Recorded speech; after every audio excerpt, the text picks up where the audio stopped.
Эзелки шумер тилинде эркек куруш курдаш, аял жеме жеңе, айыл али же алуу.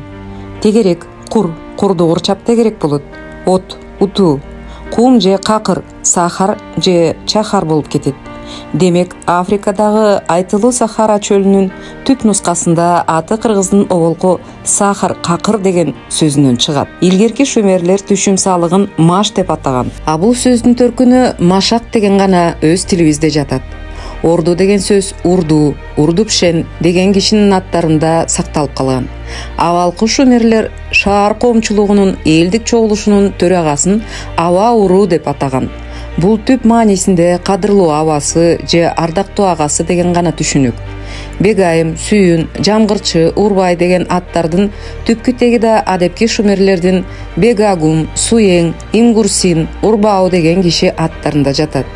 Диаканов Урук Умма калаларынын аралыгындагы Сиппар шаарынын түндүгүндөгү Амманум, Ниппур калаасынын тегерегиндеги жана Нумхум, Яхрумум, Рабабум, Тигр, Тиялы дарыяларынын түштүгүндөгү Мутиябаль, Ямтубала уруларынын Амари урулары катары санайт. Акыркы экөө Мутиябала, Ямутбала Нукура Химер урусу.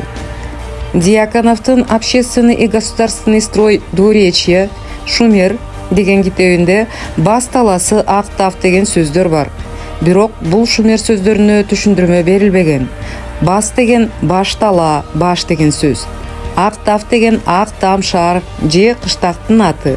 Патеси деген шумер сөзү энси делинип берилген, бирок бул туура эмес.